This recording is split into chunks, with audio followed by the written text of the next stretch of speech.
We have good volume? Good, good. I like the conscious community starting at 10:30 in the morning. I can be conscious by that time. Sometimes the earlier times are a little more challenging. Good, well, thanks for coming out. It's a beautiful day. We're starting to finally have fall. I was in Boston and last week, and usually it's the leaf changing time, but the leaves are green. They're confused about the clocks. Good. All right. So there seems to be a little reverb. You hearing that with the? Okay, that's good. He's getting the sound. All right. So we're going to be talking about, Edgar Cayce's legacy is a rich one, and his dream was really to have a hospital, and so that's really why he moved to Virginia Beach. The sand, you may know, is considered to be very healing. The ocean was good for him, and so they built a hospital here. But that dream didn't last that long. His dream of having the hospital was just a couple of years. And I think that his lasting legacy is really what he had to say about this time that we're in, the New Age. He was really kind of heralding, along with others, but heralding what's to come in this New Age. And so he had a lot of, I guess you'd call them predictions, anticipating what was to come. And here at the A.R.E., the work that I've been doing with hypnosis and regression, I'm starting to see those. Like you're starting to experience what Cayce was talking about. And so this talk today is really to start to share that with you. If you look at Edgar Cayce's work, he would have been a photographer, regular guy, church-going, good man, if he hadn't tried hypnosis. Like if he hadn't lost his voice, he would have never discovered this incredible ability, this access that he had through trance state. And I think that the old age was individuals, and I think the new age is the collective. And I think that we are all like Edgar Cayce pre-losing our voice. Maybe there's symbology, and the losing of the voice has to do with some kind of compromise of the physical. And so a lot of times it's through kind of a crashing in of a physical symptom or ailment that kind of spiritualizes us. Because not too often are we sit and say, oh, I got to pray. Things are going so well for me. Let me get on bended knee and thank God. Maybe we do it. But even an atheist, when they're told you have 3 months to live, God, I changed my mind, if you're up there. You see that evolution, that it's sometimes the illness that gets us on our path. And for me, I know that that's how I came to Cayce. It was through like an array of symptoms that were put together and called that chronic fatigue syndrome. That got me internally focused. I was less able to distract myself with the things outside. And turning inward, I heard that voice saying, get back on the spiritual path. And that's what followed. As I found out about Edgar Cayce, I followed that path to this moment. And so I think that all of us in our awakening state, it's a good time to be like Edgar Cayce and say, maybe I can, maybe I should try this out. I think that never before or rarely in our history have higher levels of consciousness been more available to us. There's a real thinning of the veil, so to speak. And what I find is that when people come in to do trance work, many times they're shocked out of the access that they have to incredible sources of information. That promise that's in Scripture that nothing shall be hidden from you, everything shall be made aware to you. I think that we're coming into that time in history. Okay, so let's see what I have in store here. So in a nutshell, the caterpillar days are over. It's time now to metamorphose into our spiritualized selves. So what's this pattern that we've been going through? Cayce talks about, when he talks about the New Age, that's really referencing the transition from the Piscean Age into the Aquarian Age. The Piscean is the fish, the Aquarian is the human. So in some ways we're moving from the subconscious below the water into the water bearer, where we're still connected to the water, we're still connected to spirituality and faith and emotions, but now we're sharing that in the land. In a way, we're sharing that in consciousness. So that's some of the time that we're moving from. And follow the water bearer, of course, is that reference that Jesus makes before the Last Supper. They're trying to figure out where to have the Last Supper. And he gives them the instructions, go to a certain place and then follow the water bearer, and that'll show you where it is. And so he's, in some ways now, the Aquarian symbology is the water bearer. So this is, in some ways, symbolically the time that Jesus may have been referencing.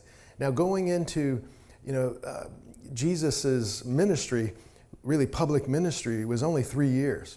So it's incredible what he was able to do in such a short time. If you just look at the whole pantheon of great teachers that have been in our history, most of them taught for a lifetime. Most of them, Buddha, Muhammad, these folks had a lifetime of their teaching, whereas Jesus was able to, in 3 years, have a tremendous impact. And so I'm sure there's a lot of things he didn't say. If you've been around 20 years, he might have explained things in some ways more fully. But I think Edgar Cayce comes along, and he was giving 2 to 3 readings a day for over 40 years of his adult life. And so a lot of questions were answered, or asked and answered, and an expansion was given to some of what Jesus may have alluded to. There's an expansion given in Cayce's work. What he talked about is that human consciousness, that we've been coming into this physical world, what we call the earth. Souls have been kind of coming in and dancing here for a long time. And that there's been challenges in the dance here. Anybody faced any challenges? Yeah. So we come in here and there's draws to the physical. There's things that are new to experience, to learn. But some of those we've kind of, like Cayce says, we kind of lingered. We've kind of gotten caught up in some of this stuff, and there's been a forgetting.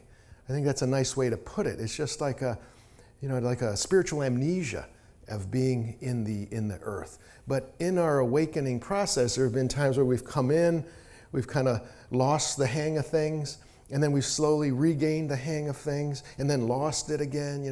Right close to the finish line, there's been one last whatever, and it draws us back. So that's, according to Cayce, one of the first spiritualized kind of cells, or one of the first spiritualized communities that we had in the earth was in Lemuria. He said that was so early that we didn't even really have an ego. We didn't have names. We were transparent. The names that he described, they sound like mantras, like ooh la la. That must have been an attractive person that had that name. And so these were the vibrations that people emanated. But he said in Lemuria, what started to happen is that we realized we could project something different than we were feeling. So it became the beginning of the ego, the kind of the deceit, the image versus the reality. And that became a journey. We journeyed into, well, let's see what it's like to have this personality, and try that on for size. And so we learned, and then Atlantis came along. And then there was, it's always the story of oneness to separateness back to oneness. So the story of the prodigal son keeps getting repeated, the prodigal child. The oneness with our Creator, the experiment in our own separateness, our own power, and then a return. So in Lemuria, there was that going in and then coming back to oneness, or getting close to it and then going in again. It's almost like diving underwater and then coming up for air and then going back under. And so that happened again in Atlantis. There was the children of the law of one, kind of understanding oneness, and then there were the children of Belial. And that's our director of finances, our fundraiser is Pat Belial. So if he's watching, he's cringing. He wants me to change the pronunciation of one. It's either the children of Belial or he's Patrick Belial. I don't know which one, but don't confuse the two. He's not from that clan. He's learned his ways like a lot of us. So there was that duality going on in Atlantis. And then there was a fall. There was again a immersion in basically the self, in the ego, in selfishness, in kind of wanting me over the we. And so then, now Cayce says, in a strange way, individuals don't just have karma, groups have karma. So the Atlanteans had a karma. I'm sure the Lemurians reincarnated in the time of Atlantis, and Cayce talked about how in the 20s and 30s, the Atlanteans were reincarnating. And Atlantis had high technology, apparently even higher than we have it now. And part of the influx of the Atlanteans in the 20s and 30s has been the explosion in technology that we have. I mean, what are we at? iPhone 8? What is iPhone 20 going to be able to do? Are we going to be able to program ourselves? It's like, I don't want to eat any more pizza. So just put it in your phone. And you're like, oh God, I hate pizza. I don't know how it's going to work. But iPhone 20, can you imagine what that'll do? And so they're here and they're facing that karma. And so they have the duality, the me versus the we. And so that's the continuation. But each time there's always a plan. The spirituality, a little bit different. Sometimes human consciousness doesn't learn from the past. We tend to repeat it. But in the creation, there's always a kind of, okay, what didn't work last time, and what can we work on to make different in a sort of way? You see, I don't know why. I must have been in military past lives, but I tend to see things in military terms, meaning that oftentimes when there's when there's ground forces, it's the aerial forces that connect. They help guide the forces. And usually before there's a war, the central command has some kind of plan. None of those plans have ever worked. There's usually a plan to go in and a plan to go out. Do you remember that plan with Iraq? Anyway, Peter, that's political. Stop. So there's these plans that don't get quite actualized. And so I guess it's been somewhat on the spiritual level, but we have learned each time. So there is a plan, a new plan, so to speak, about how this transition might happen. So it's a transition from souls being in the earth asleep, like dormant in their spiritual consciousness, versus souls being in the earth in human form awakened. And so our history shows us individuals that have awakened. The movement in the New Age is to have collective groups awaken. That's the next step in our spiritual evolution on the earth. And both Edgar Cayce and Jesus reference this. Greater things shall you do. Cayce added a little bit to it. He said, anyone could do what he did with one caveat, if they can put the ego aside. Way back to Lemuria, before there was an ego, everybody was Edgar Cayce. Everybody could read everything. And then the ego, it's almost like it's the moon that blocks the sunlight. So we're in some ways trying to move the moon aside to get the soul light to shine. Or really, it's really aligning the two, to have the sun and moon in alignment. That's more the spiritual symbol of an eclipse. Now, here, when we talk about the ego, we see right away in Jesus' teaching, he makes it quite clear he's rejecting the ego. He doesn't, when somebody says good teacher, he says, why do you call me good? Because he's realizing that that's feeding the ego. If I say, oh, you're so special, you're so smart, well, gosh, you're kind of right. You're moving into the ego. But if you say, I am just a channel, like, why are you looking at me? I'm just trying to show you the way to the Creator. So he's never owned, is the Father through me that does the works. In and of myself, I can only do small things. But with God's help, I can do great things. There was a reading given for a woman who had been Jesus' sister. And when she was interviewed about her memories with Jesus, she said this is what she remembered the most about his teaching. And she said she would pray and remember this often because she was now a woman of influence who met with a lot of powerful people. And a lot of times she was trying to influence these powerful people for good. And so she would just remind herself, okay, don't get overwhelmed by trying to cover every base. Just try to center yourself in your source and just let that flow through you, and greater things will come. And this is Edgar Cayce. The ego is not your amigo. I mean, it's trite. Sometimes we demonize the ego. It's not like the ego in and of itself. It's like karma. Karma isn't bad. It's just you're reaping what you're sowing. If you're doing good things, you have good karma. If you're doing bad things, well, you're not going to necessarily like what's coming back to you. But the ego is the same way. It's just for now, it's the vehicle of consciousness that the soul uses in a human form. And so it can be all about itself, or you can have your ego be less egocentric. It can be other-centric. So it's not the ego isn't really the problem. It's how we think of it, how we use the vehicle. I think right now it'd be hard to move in space without an ego. Like I think just to be, I'm starting to meet people like that. I think that's part of what's coming in, but it's a little bit like coming into winter without a coat on. It's a little bit, I think this is a time where we still kind of need the ego as a kind of protection, so to speak, or kind of, I don't know if protection is the right word, but as a kind of form in this time. But if we can find times, when you meditate and when you pray or when you sleep, the ego gets put aside. You see, before we come into the earth, we are soul conscious.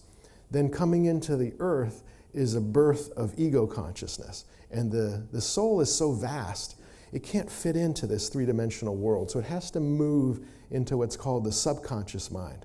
So mostly of the time when we're ego conscious, the full access to ourselves is in the subconscious mind. And once we go to sleep, so the ego is now suppressed, the soul consciousness comes through. That's what we get through dreams. And then we wake up, soul goes back into the subconscious mind. We get that when we meditate. We slowly start getting soul awareness kind of coming through the veil. So these are some of the practices that are helpful in kind of keeping that balance between ego and soul. Yes, so the only thing that can separate you see, that's the great gift that we have. We have the great gift of free will. And so almost, I don't think, everything else in creation is in alignment with God's will. So a dog can't run off with the church secretary and steal all the money. Whereas a human can do that. A human has that free will to kind of either work with the plan of altruism and others. Why do ants do what they do? Have you ever, they're just coming along and there's a gap. The first ant just starts to form the bridge, and then the next one comes in, they form the bridge. Can you imagine if that was people? Like, Herman, you be the first one. I'm not doing, there would be all of that hierarchy that would come in about, I'm not going to form a bridge, I'm going to go on strike. We're going to, anyway. You can see how that when you're in attunement, that altruistic nature of insect life or animal life, that's in attunement. It's our free will that sometimes gets us making choices for our own good, perhaps not for the good of all. So I just was explaining how before you're born, you're in the soul oneness. I think that's another way of calling it. By oneness, meaning that when you're in your soul consciousness, you're aware of being an individual, but you're also aware of being part of the whole. Like Cayce puts in a reading, to know yourself, to be yourself, and yet be one with God or creative forces. So that we're able to be, you can have the consciousness, so to speak, of a cell in your body, then you can also move in the consciousness of the body. And in some ways you have almost those consciousness simultaneously. And so I think that's in a way what we're working with when we do meditation work. We're kind of saying, oh yeah, I'm Peter, I'm manifesting in my individuality in this presence, but I can also move into the presence of all. And as we do that, that's what, Cayce and Jesus were operating from that place. And in a way, that's the way to move from the old age to the new age, is that if more and more we operate from a sense of collective, that if you think of the person that you love the most, the person you would do anything for, it is said that is what an avatar like Jesus or Buddha felt towards everyone. And I think that's what we're moving to. Can you think of everyone as a family member? This person who's bothering you so much is an annoying uncle. They're your blood. So you do the best you can to help them. Yeah, so I was just talking about the seesaw that we're on. We're just kind of soul conscious. They were born ego conscious, go to sleep, soul conscious. So we tend to have this kind of duality of our consciousness. And that's what those of you here are working on that. You're working on with your meditation practices, working with dreams. Any work that you're doing with this subconscious is awakening soul awareness in your ego consciousness. It's a little bit like I think we're all kind of pioneers, like we're all expanding territories. We're all expanding, I think that when we first came in, the space between soul consciousness and ego consciousness was smaller. And I think that we're expanding ego consciousness into new frontiers until at some way that boundary disappears. At some point that soul consciousness and the human consciousness are one, where we're awakened in that consciousness. So I've said that probably 8 different ways. So many of you know this Cayce reading. I think it's a central one in spiritual development. If you want a spiritual bumper sticker to put on your ego bumper, I think this is a good one. He talks about, I call it sleeping beauty, because in some ways we're all sleeping beauty. We have a pattern that's in our mind, but we've forgotten it. We need to wake it up by our choices, and that's of our oneness. So that's the forgotten truth, is that we're all one. If you're fully ego conscious, you look around the room and you're thinking, oh no, well I'm male, I'm this, I'm that, and you see all the differences in the awakening soul consciousness is that we're one, and we start to act as if we're one. Jesus said, he realized that commandment, love one another, love God above all else, and your neighbor as yourself. That only works if you love yourself. If you're gonna treat others the way you treat yourself, it's not gonna be that good. So Jesus kind of said, well, love others as I have loved you. Okay, I'll give you an example. That's what I mean.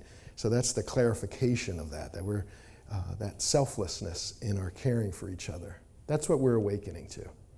And Carl Jung, the Swiss psychiatrist, very parallel to Edgar Cayce. He just talks about the one in need of redemption is not man, not this flesh being, but it's the spiritual part of us that's fallen asleep. Just the same concept. Buddha means awakened. So that's what we're working on. Now, what are these? When Cayce talked about moving into the Aquarian age, he made 3 prophecies about what this new energy is going to be like. He talked about how it's going to be known as the age of the lily, age of purity. It'll be fun to, Edgar Cayce kind of coined the term Akashic Records, and now if you Google it, I don't know how many millions of hits you get. So it'd be fun to say, I Googled age of the lily in 2017, I got 12 hits, 2018, 30 hits. I think that's going to grow, that this will become eventually perhaps known as the age of the lily, and no one will remember that Edgar Cayce predicted that.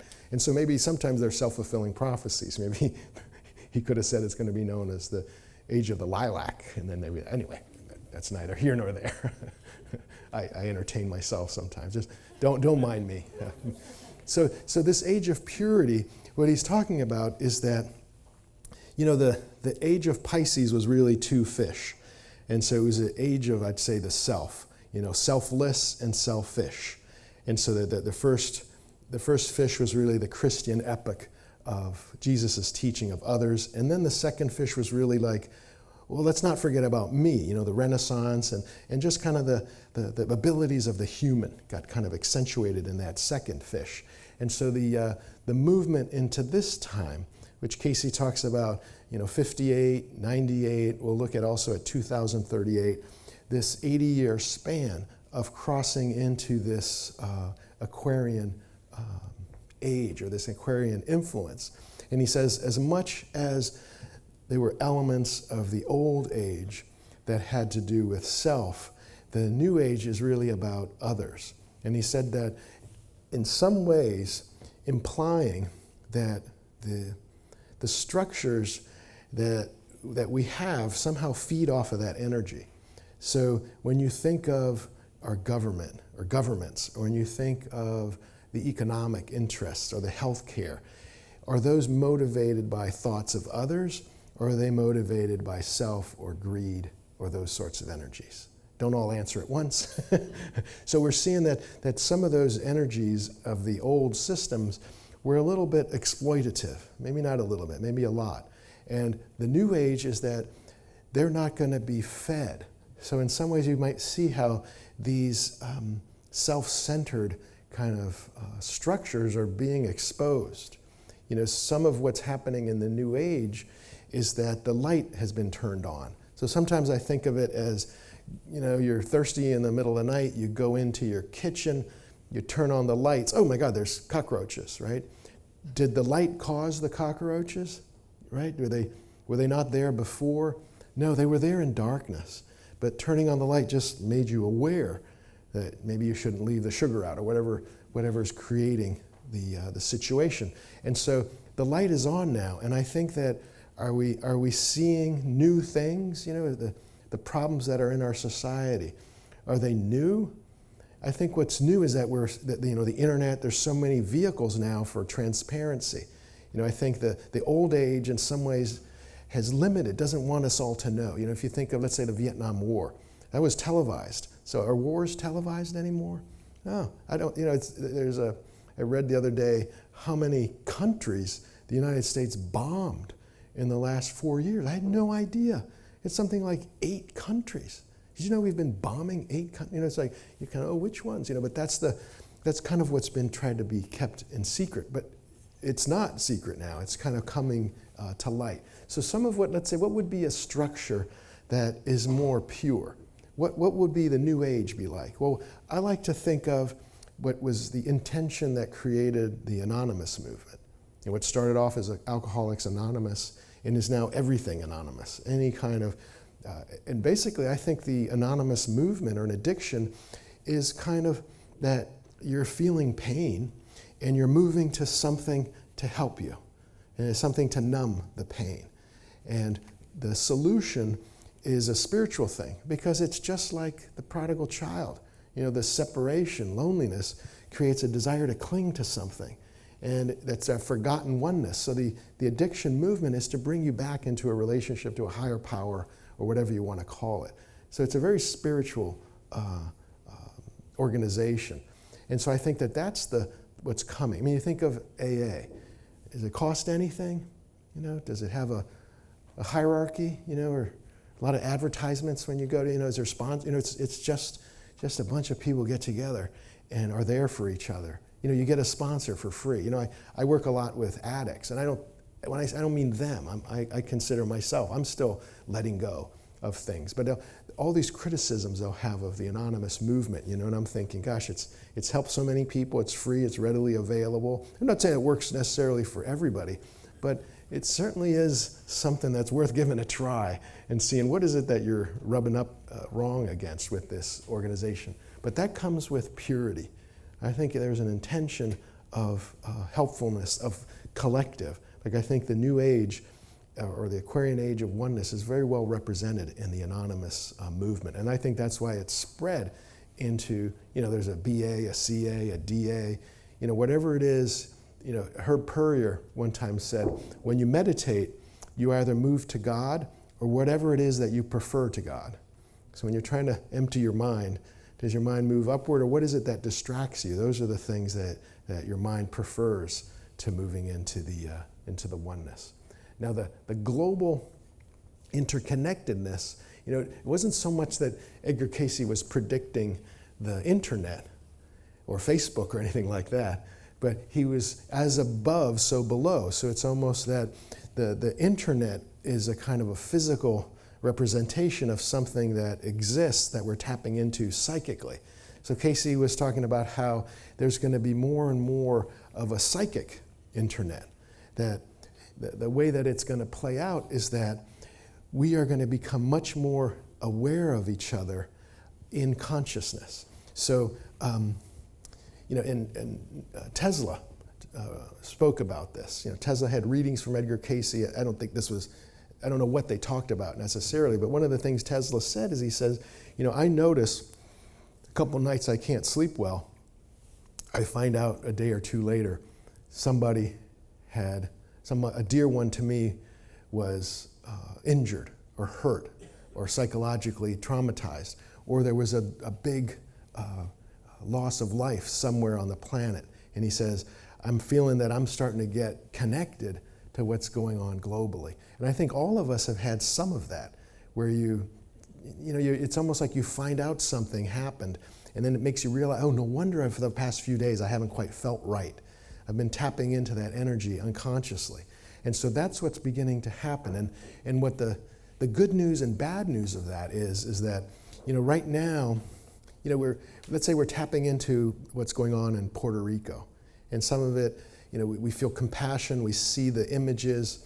What's coming is that the suffering anywhere in the world is going to influence everyone in the world, so that we won't really be able to feel at peace unless there's peace everywhere on the planet. There's going to be that. It's almost like if you have a pain in your stomach, it influences your entire consciousness. It's not like your left hand can say, I don't care about the stomach pain, I'm going to go do left hand fun stuff. No, it's because you're all connected.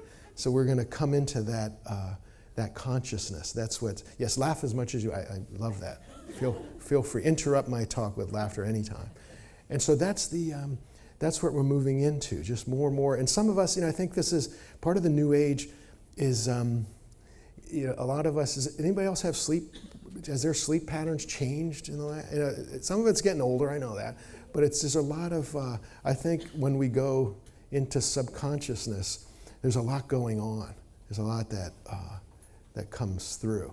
And so I think that there's just a lot of noise or activity that's going on as we're progressing. But that's part of this global interconnectedness. And then direct contact or communion with God. Kind of what we used to relegate as the avatars, and always wondered, when did we decide that the Bible was finished? It's like the Bible's been written, there's no more teachers, there's no more awakened people. It's just that's over. How dare you say that you're talking to God? That only happened thousands of years ago. So there's something in consciousness that said that should be over, and it's almost sinful to think of a direct communion.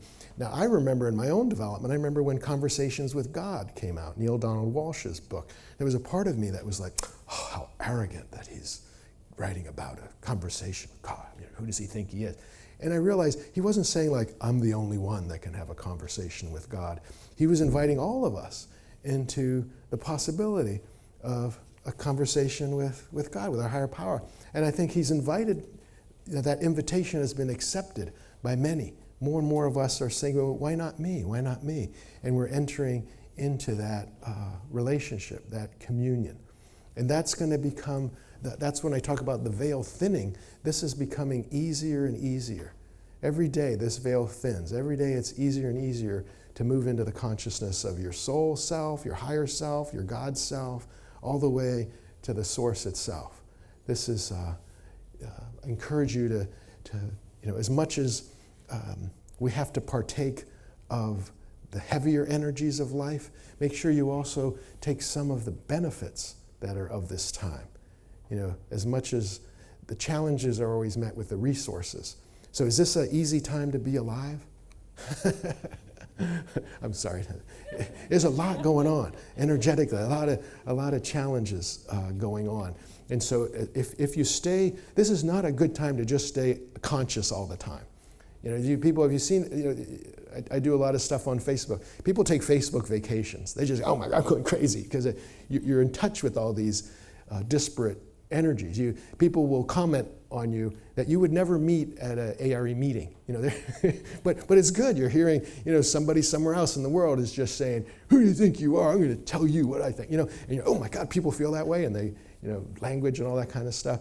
And so you get kind of confronted and shocked. But that's part of that's the global consciousness. It's a bit overwhelming. We're used to being little clannish people. We're used to just having our little group.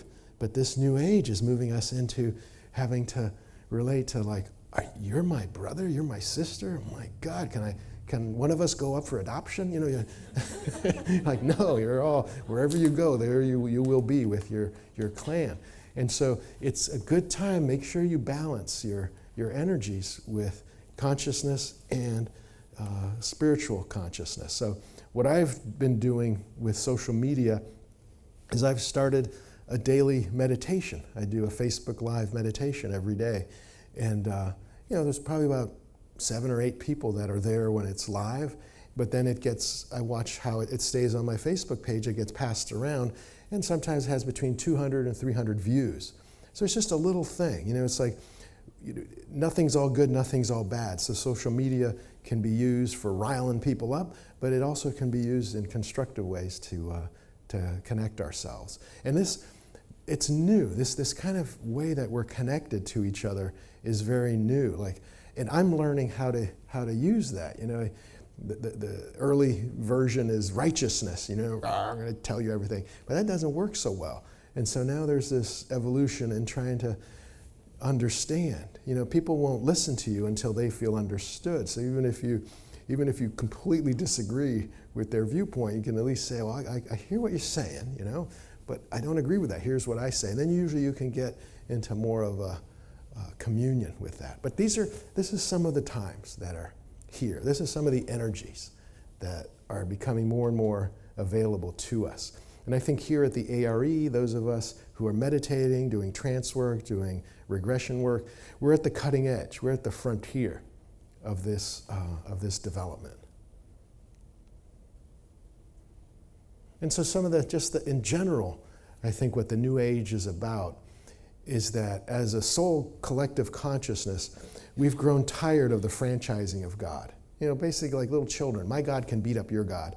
Oh yeah, well, we're going to have a war. I'm going to see who wins. That God is really pleased by people killing. Anyway, of course not. But that's what we're sick of. And we're realizing more and more God is the God of all people. And I think that's the big draw of the New Age movement. I think that's what people are moving away from religions that are basically, we sell tickets to the penthouse of heaven.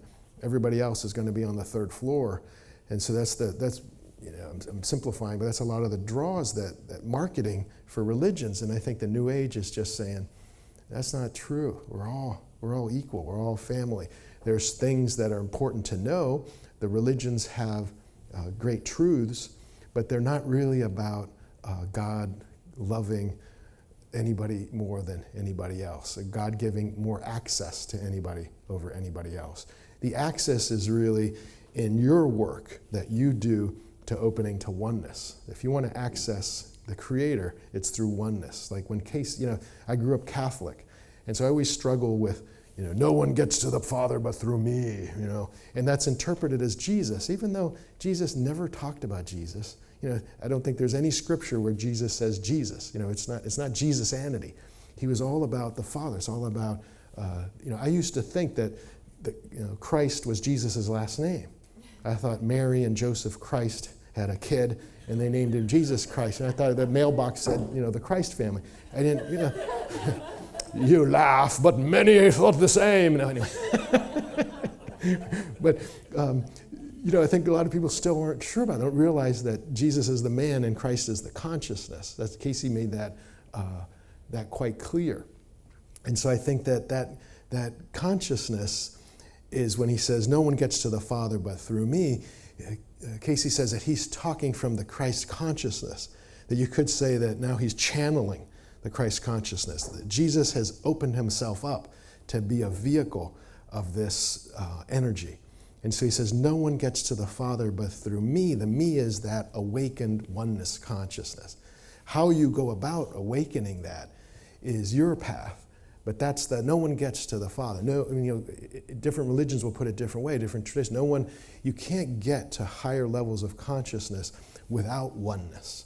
If you ignore oneness, you're not going to do it. If you continue to think, you're different than me, I'm better than you, or even you're better than me, you're not going to get there. It's the awakened oneness. We are all love. We are all equal. And then Cayce has a horrible reading. It's absolutely horrible. You know what he dared to say? He says, if you don't see your Creator in the one that you despise the most, you haven't even begun your spiritual work. I'm like, that was wrong. He didn't give that reading. That was given by somebody else. But do you know what that says? How much, think of the person or somebody that you really have a struggle with, That luckily Martin Luther King came around and he said, let me help you out, folks. He says, you have to love everybody, but you don't have to like everybody. I'm like, okay, that I can deal with. I can deal with loving everybody. I would never do anything to injure somebody. If certain individuals came forward and say, could you help me? I'd offer the help. I might go, Greek bearing gifts. I might be mistrustful. But I found that very helpful. But God's the God of all people. Can we see God in everybody, that we're all family? We're all in different stages of, we're all either moving back home or moving away from home. We're all the prodigal children. Some of us have had enough of the bar scene, whatever it is. Some of us had enough of the pigsty. We're heading this way, and some of us still haven't. There's a couple more pigsties we want to check out before we go home. And so we're interfacing with those folks. Like, hey, there's about 12 more, but are you sure? That's what we're doing. And then here's I've been hammering this home. But when Cayce talks about, think of oneness, not just for a week or a day, really make it a practice for 6 months. Just think of today, what's 6 months from now? If every day you can say, how am I thinking of oneness? One of the ways that it's come to me is a lot of times people talk about, if I'm talking about relationships, they want to know, well, what do you think about twin souls or twin flames? What's come to me more and more is that we are all twin. Like, we were all born at the same time. We're 7 billion uplets, or we're infinity uplets. So we're all in some ways. And then Cayce goes and says, well, your real twin soul is the Creator. We're the yin to God's yang. All of us as a collective soul. That oneness that we're seeking is really through the Creator. But of course we look for it here. Of course we're trying to, as above, so below. We're trying to seek that balance and that harmony here, and creating a oneness. There's a reading I was looking at last night where Cayce was explaining how good and evil are one, but they're not the same. I think it's important to understand good and evil are not the same, but together they make one. Just like if there's no color, we're not aware of it. Let's say everything is blue. There's no awareness. The white creates the awareness. So that in some ways good is a yin to the evil, which is the yang. If everything's good, it ceases to exist. It just is. And that's really what the higher levels of consciousness are. And our great experiment is for us to experience difference so that we come home in a way awakened, meaning that we know home for the first time. Like the prodigal son tells that story. There's the one who stayed home who's very naive, and the one who left and come back is, whoa, this is great. I am now conscious of this goodness. And I wouldn't have been consciousness of it unless I had experienced something that was not this. And so that's our work, that's our evolution. And that's what that's the movement towards oneness, to really know it. But so what that story tells, though, is the separateness is important. This experience in separateness, we shouldn't feel ashamed of anything we've done or been. It's all been an experience in learning. And if we can move into okay, I know oneness because of where I've been. Like in the AA movement, they say nobody knows God like an addict. It's like that because you've been so far away that when you're there, you're like, whoa, you know it better than the one who never left. So these are all of us. Oftentimes I'll say, if you don't really have compassion for any of these folks, if you have judgment for any of these folks, you're ordering an incarnation as this. Judgment attracts it to you. Just so that, if you judge Jewish people or you judge black folks or whatever, how are they? Why do they do the things they do? It's like, okay, one incarnation as this issue, as this, segment of society. So in some ways is that, the people that we experience in these, however, loving or annoying they are to us, in some ways they've chosen that as an experience to try to learn and grow. Try not to judge, I don't know which group to say. But try not to judge a hate group, because you're ordering, let me be born into parents that hate, and let me find out why people hate. You want to do that? Don't judge them. That's what you're ordering up in that to grow in compassion. Now, how are we awakening to oneness? It's so easy in these times to feel kind of hopeless. It's easy now to kind of say, oh my God, things are getting worse and worse every day. It's like we're on the cusp of a nuclear war. It's just, where is there any degree of hope? You see, I think that you could say Atlantis went down with nuclear destruction. And so it's, once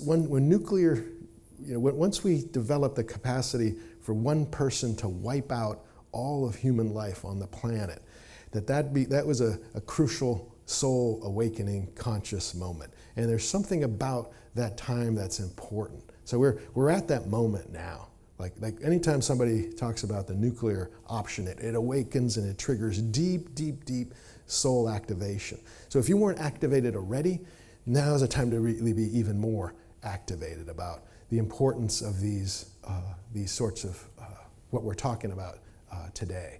And so it's not that, in a way it's necessary. The yin of destruction has to be balanced with the yang of love, the yang of solution. And so it's the greater the wave of whatever you want to call it, the self, the greater the matching wave. And all of us here, like we're all sleeping beauties in a way, not just to oneness, but we're sleeping beauties to who we are. Like Edgar Cayce would give a reading and this person would be like, I feel like I should write. He'd give a reading and say, you were Socrates in a past life. Of course you want to write. It's like, but we tend to think of ourselves, God, I'm so small. But if we would realize that each one of us, you see, remember Underdog? It was this little cartoon I watched as a kid, and it would be the mild-mannered shoeshine boy, and then there would be a crisis, and then you'd start flying and be super dog. And I think that's what we all are. But we've forgotten we're all like the shoeshine people, and that something needs to awaken us, that we have latent powers and abilities. So it's almost like whatever you think of, whatever you're wondering about, do some work to try to uncover that. You probably do not have a desire or a thought that have deep roots in your consciousness. I would encourage you to move towards that, because these times need it, and you're probably feeling that. That's probably why you're here, why you're listening, is because you're feeling something, you're not quite sure what to do. And I would encourage you to awaken that through meditation, through an explosion, anything like that would be. For those of you listening, there was just a loud boom. I don't know. It's like, I'm sorry, like when I really get into attunement, sometimes it breaks glass or it causes large electrical things to, it's a nuisance. Some places don't invite me back. No, I'm kidding. I hope it was okay. So what's happening with this awakening to oneness? Now let me tell you about some of the things that from Cayce's readings and start to weave them into modern times. And there shall be a third. I don't know what that is. We were talking about the nuclear. It started, everybody. Whoop, whoop, whoop. There's guys outside, I'll bet, that's doing that. There's a guy outside? There's some workers out there. There's some workers out there with TNT? No. I don't know. Hopefully it will be alerted. For now, at least it sounds far enough away that we can continue. So there were these, they called the quinine readings. And these were observed by Harmon Brough. So Harmon Brough and June Brough, who's next door today, they lived with the Cayces for almost a year, and they were present for hundreds of readings. Now, Harmon was a young man, but I think he already had, he was working on his PhD, or I know he wrote his PhD at the University of Chicago School of Theology on his experiences with Edgar Cayce. So he was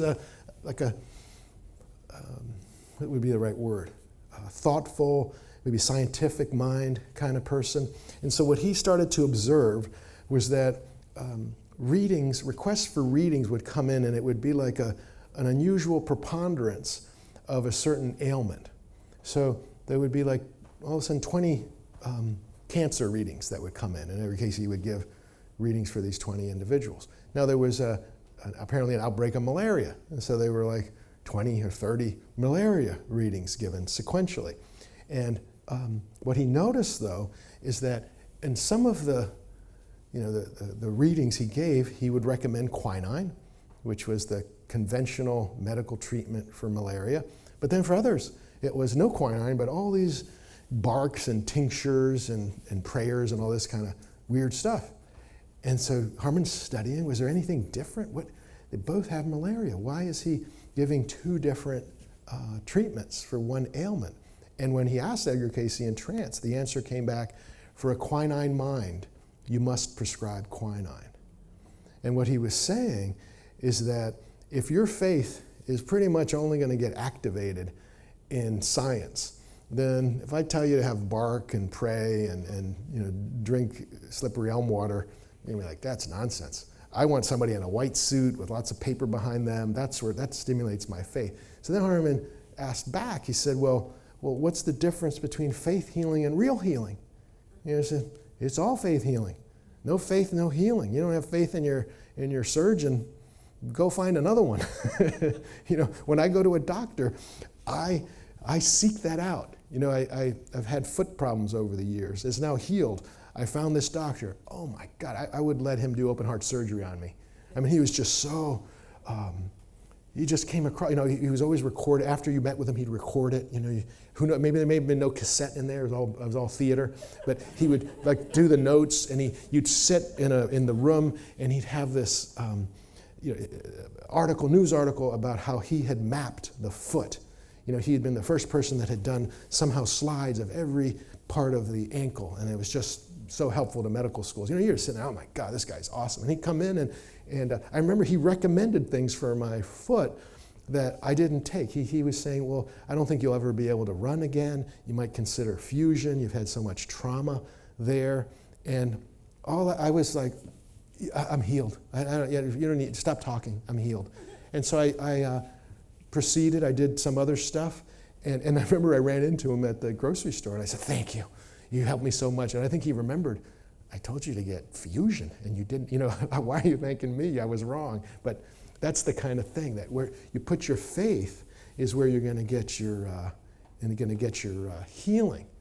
And so, I've thought about, Jesus. He talks about, he says, if your faith is the size of a mustard seed. Why didn't he say a grain of sand? Or why didn't he say something?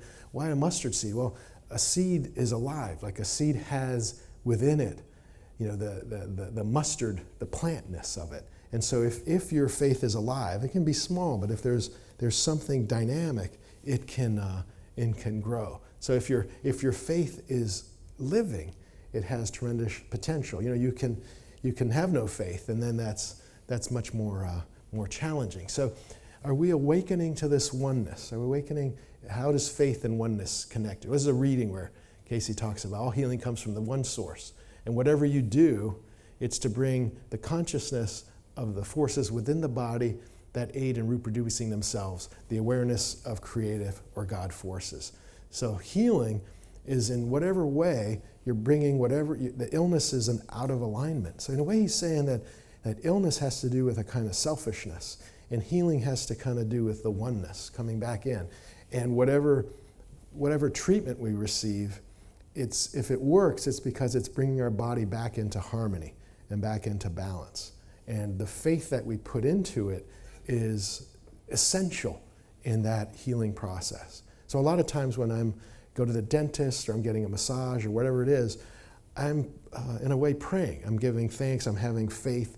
Cayce talks about see and feel all of these things working. And I feel that it makes a big difference to accentuate the treatment with your consciousness.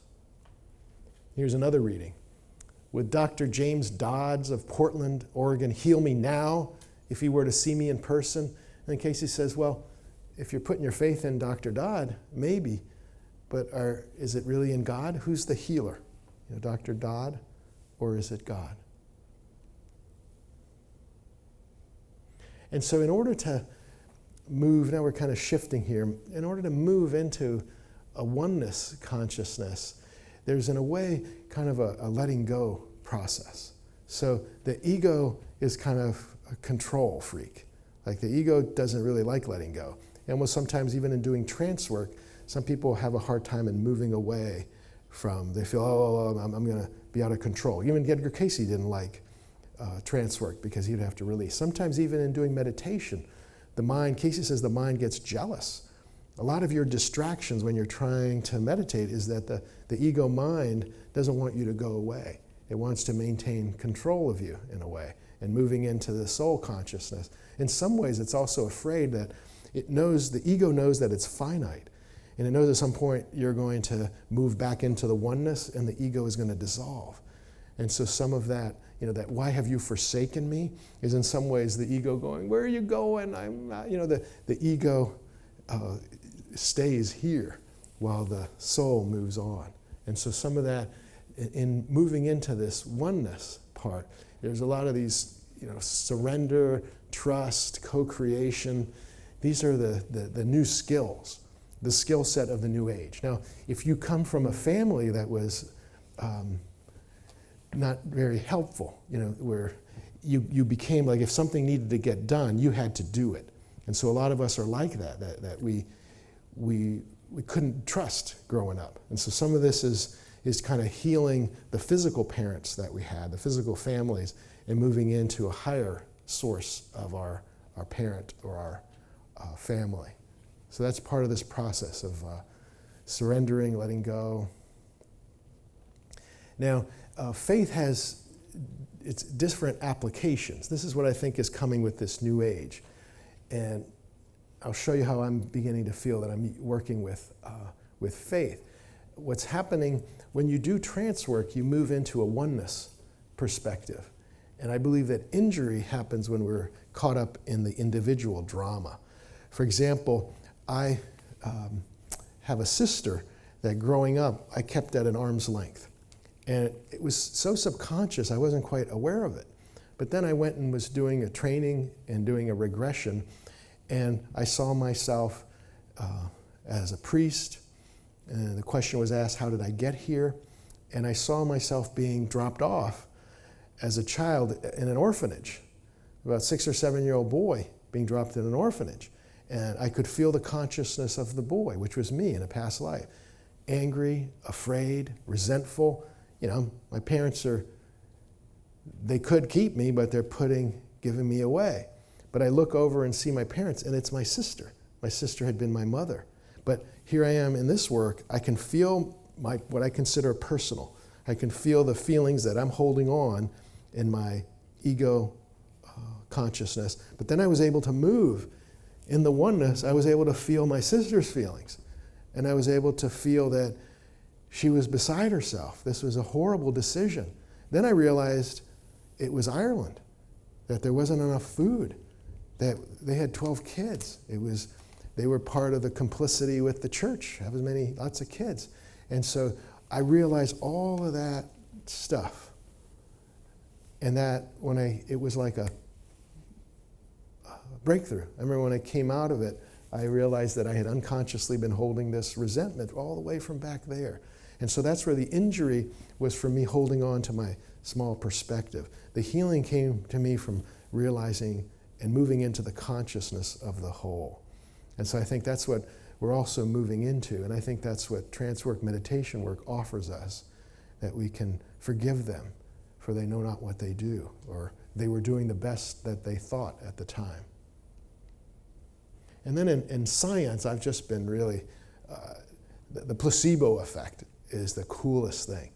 I mean, I remember when I was in college and I was learning about the placebo effect, I was like, why isn't anybody studying this? This is so awesome. The placebo effect is traditionally that if you go to the doctor, or I guess you're in an experiment, I don't know how it works exactly, but you say, doc, I got a stomachache. And they go, I got this great medicine, here, take this. Let's say it's just sugar, or it's just salt, or it's just, an inert ingredient, they call it. 1/3 of the people say, oh my God, doc, that is great. Can I get more of that? My stomach feels so much better. So that's what's called the placebo effect. And in order for a medication to get on the market, it has to outperform it. So traditionally, medicines have to work on more than 1/3 of the subjects, the people in the trials. What they're finding now is it's moving up to 50%. Now, when a doctor inspires somebody's faith and says, this is going to work for you, now 50% of the people are feeling the positive benefits of this placebo.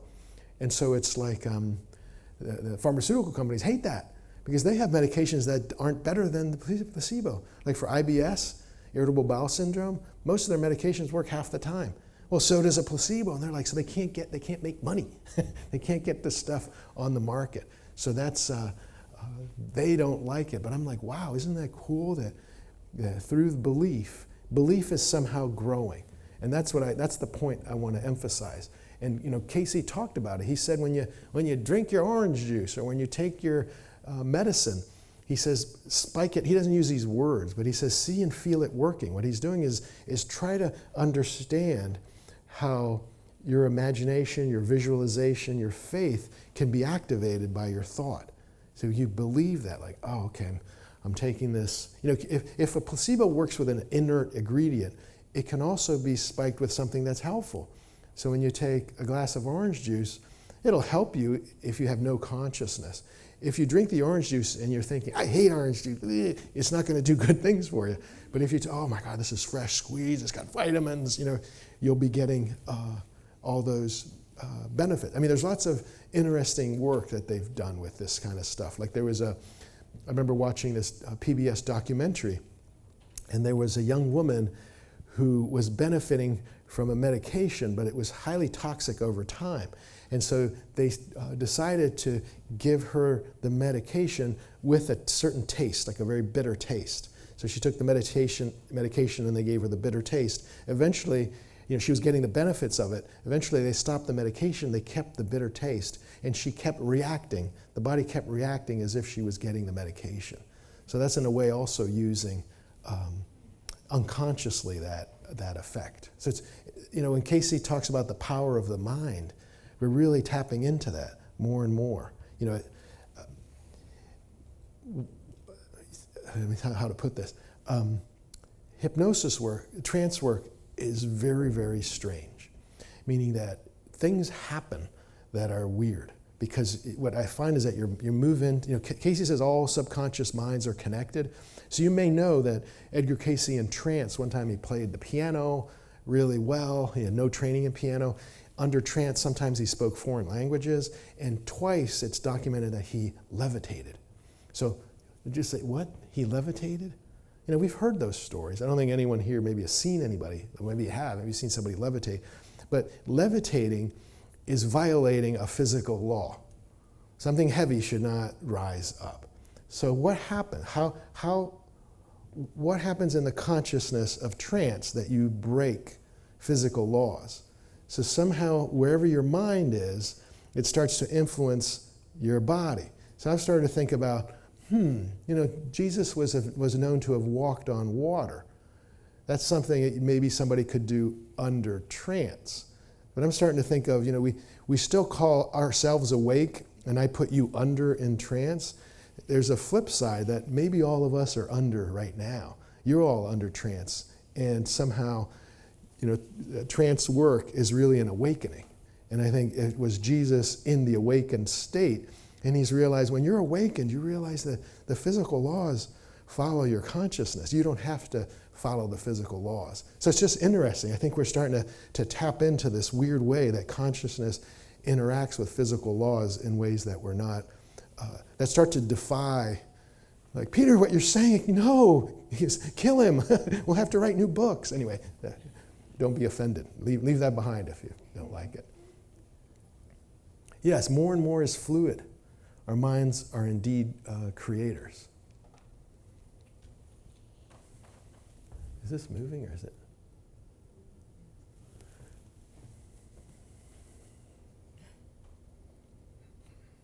Yeah, so much of this kind of new age positivity, we live in the world we expect, what you dwell upon, you become, what you seek is seeking you, be careful what you pray for. A lot of this is manifesting. Like I'm half Puerto Rican, and my brother is in Puerto Rico, and he's a comedian like I am. And so when he posts things, he said, I got to be careful with my prayers because I've been praying that I would lose 15 pounds. I didn't know it would take a hurricane for me to stop eating, the rice and beans and that sort of thing. So he says that's, he's much swelter, but it's because he's eating peanut butter and canned stuff. But it's kind of funny that he would put it that be careful what you pray for, So you might want to, anyway. There's a joke there somewhere. I don't know. And then there's the Buddha, what you think you become, what you feel you attract. There's a Cayce's basic law: like attracts like. If you want your world to change, you change yourself, and then there's a resonance with what comes to you. Like Cayce's dating advice was basically work on yourself, become the person that you would like to date, and you're more likely to attract that energy to you. So as we're moving in, like the progression of faith or the progression of consciousness, you see, I think 2,000 years ago, we had this man, Jesus, and you went to him. You could show up blind, you could show up lame, you could show up dead, and he would heal you. He would heal the blind and somehow resurrect the dead. So Jesus did the heavy lifting, and you got to just showing up. What they say most of life is showing up. So when Jesus is around, you could just say, Jesus, I'm dead, or it hurts, and he'd help you out. But there's perhaps some limitations in that. It's just like as if somebody does your homework for you. Do you really learn and grow as much as if somebody else is doing the healing for you? So then, just over 200 years ago, we get Edgar Cayce. Now, Edgar Cayce didn't heal anybody. Nobody got a reading from Edgar Cayce and spontaneously healed. So what did he do? He said, well, here's all the stuff you have to do. And you had to do work. You had to go get colonics. You had to do, these fun things. And if you did those sort of things, you began, Cayce said that was working through the karma of the issue. So you had to do some work, and then you would get better. Now I think the new age, the now time, is that we are the Jesus and we are the Edgar Cayce, meaning that I think that we're waking up to our own responsibility and our own access to healing, whether it's through faith, or whether it's through meditation, trance work, whether it's through visualizing. How do we move into consciousness where, what's healing? Remember that reading? There it is. I found it somewhere. There. We can do this. Bringing the consciousness of the forces within the body that aid in reproducing themselves. So Jesus used to do this for you. Edgar Cayce used to give you the remedies to do this. You have access now to the places where they went to get that. It's early, so you keep going to your doctors and keep going to those places. But at the same time, it's just like nowadays people mix. They mix traditional medicine with alternative medicine. You can mix traditional medicine with alternative medicine with your own personal intuitive medicine. You can start to, one of the things that traditional doctors don't like is how empowered patients are getting nowadays. They Google everything. I don't know, could I get this medication instead of that? The doctor being on the pedestal is slowly changing into the doctor being collaborative. And that model is that we are also now collaborative with our Creator. So use that. Begin to encourage you to experiment that, and good things will come. Cayce says that you can trust, that if there's anything you ought to trust, it's your intuitive connection to your Creator. Discern. How do you judge a tree? By the fruits. If you're tuning in and saying, okay, my Creator is saying I should strangle my husband, go ask again. It's probably run it by a discernment process. It's probably my feelings. It's probably not the Creator. But begin to operate with that channel and start to notice and journal what's coming to you. So again, as we just look at, going from the individual to the larger perspective. This is the ages. Here it's looking at the different ages almost as days of a week or months of a year. So this calendar fits with Edgar Cayce, because here in 10,000 BC, that's when Cayce said the pyramids, where Egypt was coming into its heyday in the age of Leo. That's why the Sphinx was built there. And so here's this time of kind of the consciousness working primarily beneath the surface. So it's in the subconscious realms as we move through these ages. And we're coming to this moment here. This is this transition time, moving from the Piscean into the Aquarian. And so we're moving into this age of light. It's this age, Cayce says the book of Revelation has to do with what's the potentials of this awakened time. So this is the time of seeds and planting, and this is the time of harvest. This is the time of birth into consciousness. Now, we've oftentimes heard how time is speeding up.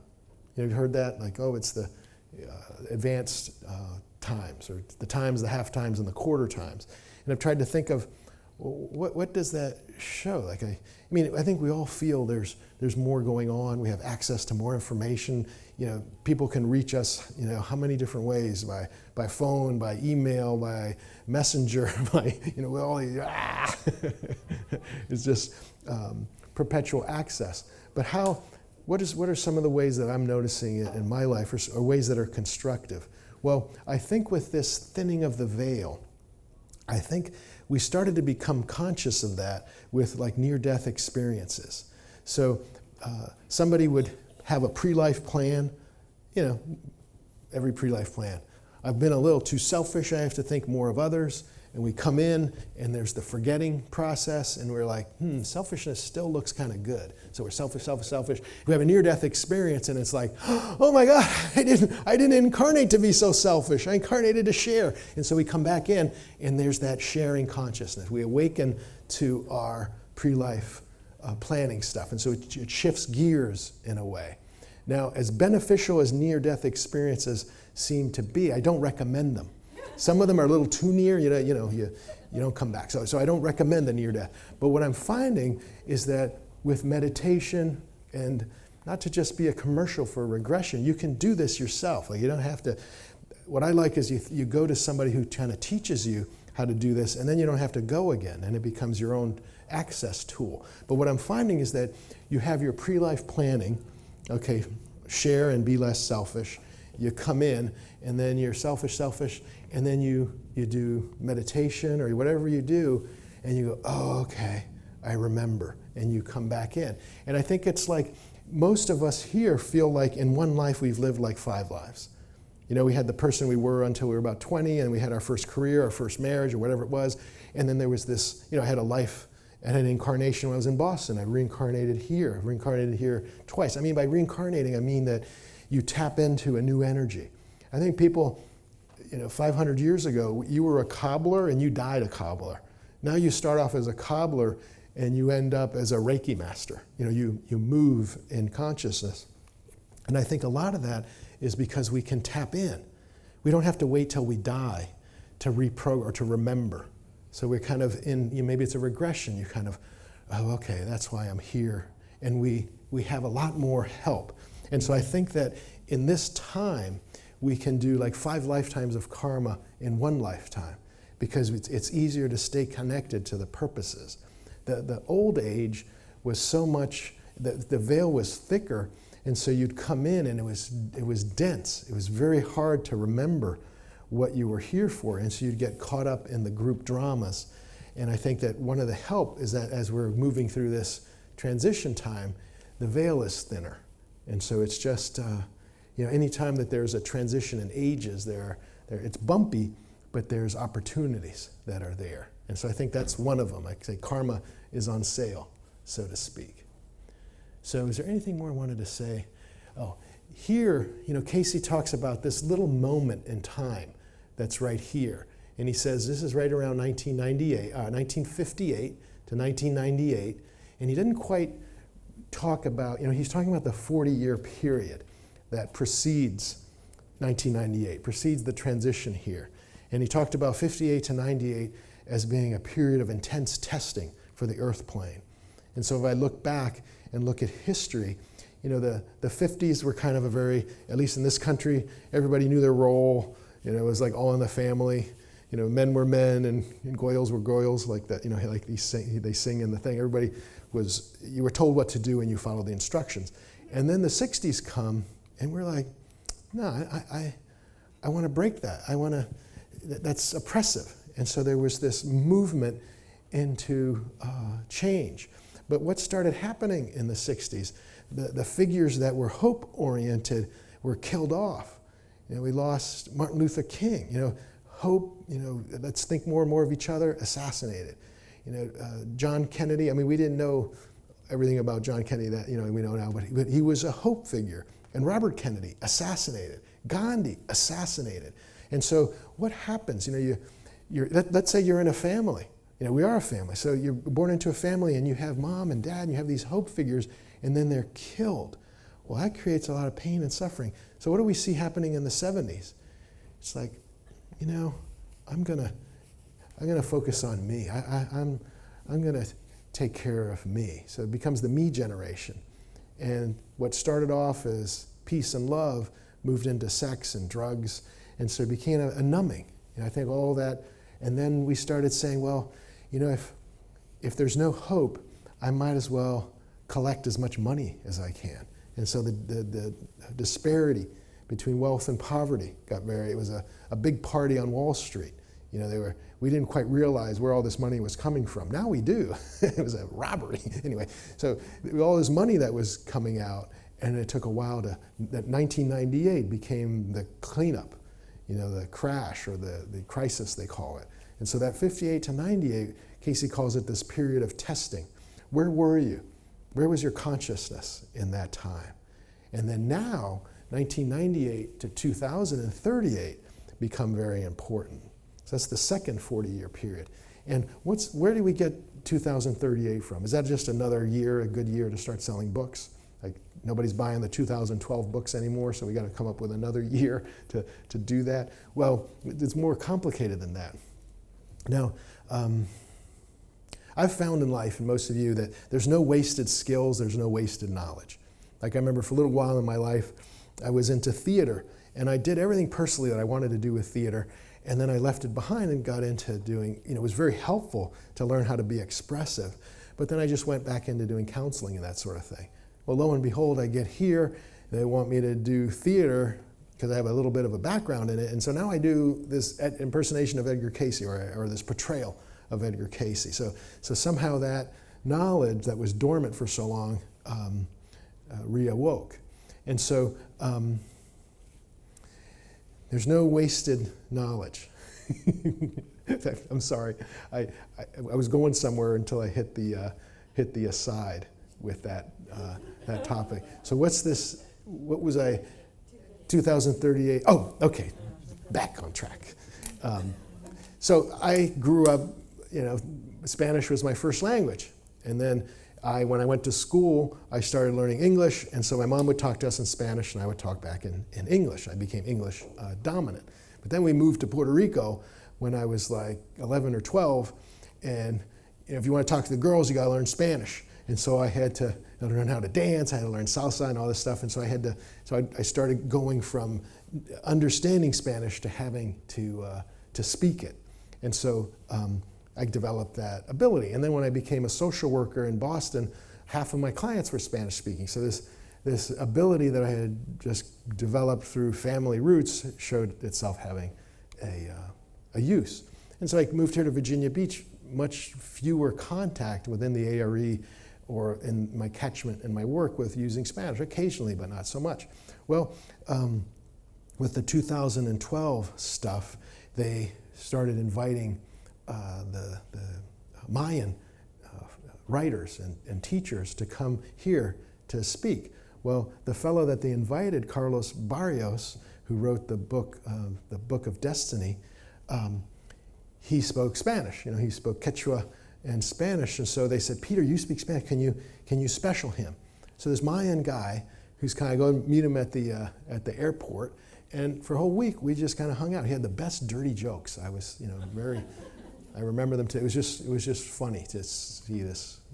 1 minute he's talking, oh God, and then like, well, 2 sailors walk into a bar. I'm like, stop.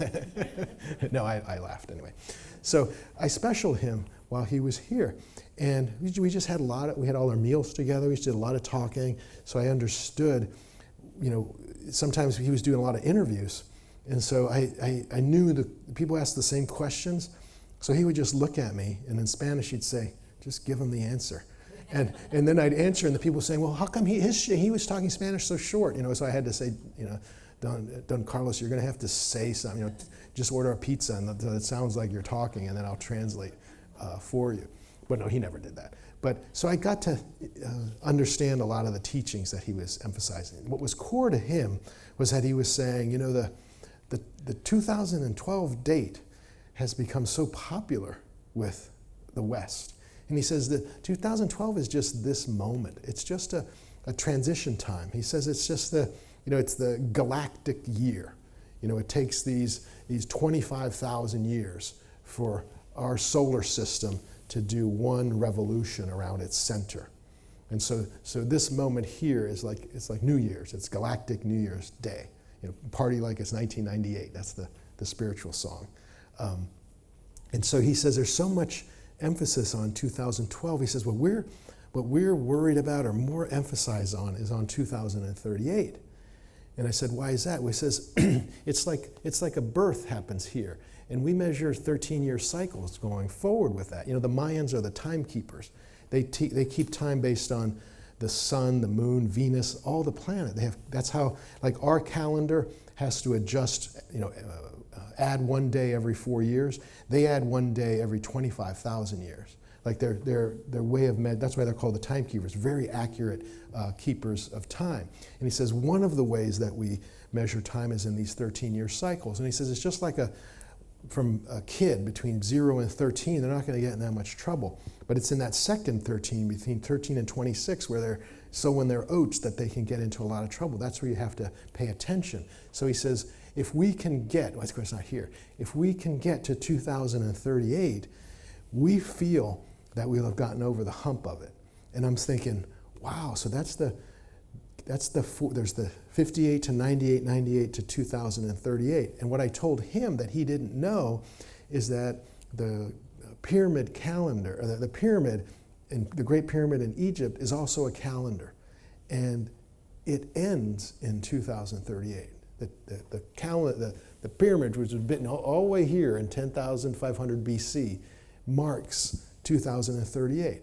And so he was very impressed with that. So that's, it's great when you get different traditions that point to a similar point. So I think that all of us here incarnating in this 80-year period, 58 to 98, testing, 98 to 2038, now it's time to clean it up. Now it's time to see if we can make it to this point. So I think it's,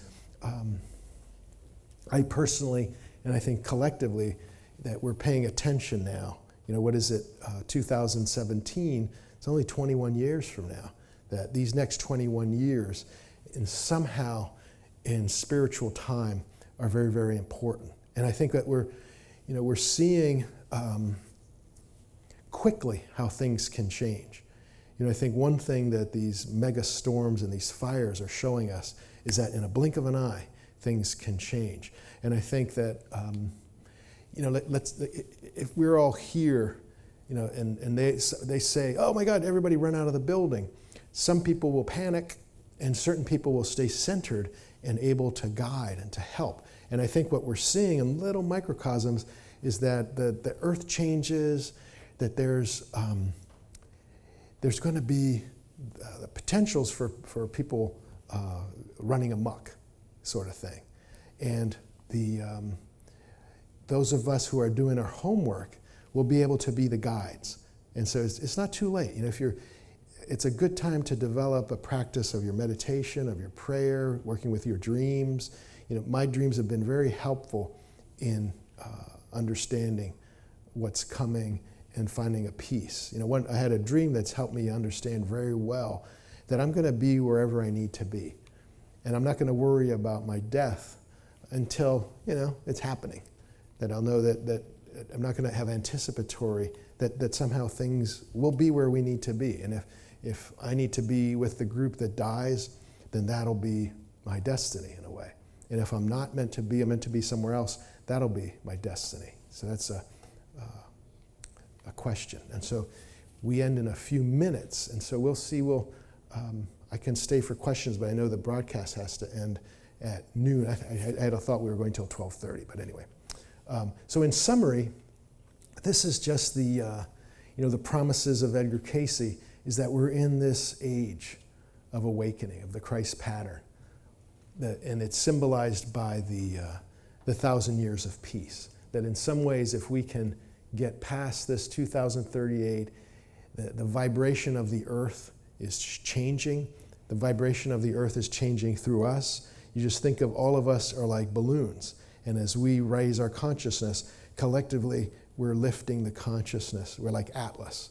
We're lifting the consciousness of the earth vibration, not the physical earth, but and like attracts like. And so as we move into a higher vibration, there's plenty of souls that energetically can't enter the earth right now because the vibration is too low.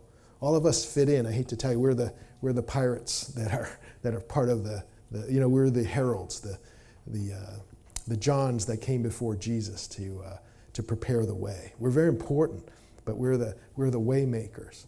And then once the consciousness gets raised, other souls, higher souls, they're coming in. They'll come in. And our potential is what we do now is also raising our consciousness, and we may become those souls that will reincarnate during the time of the 1,000 years of peace. 1,000 years just means an extended period where there's spiritualized consciousness on the earth.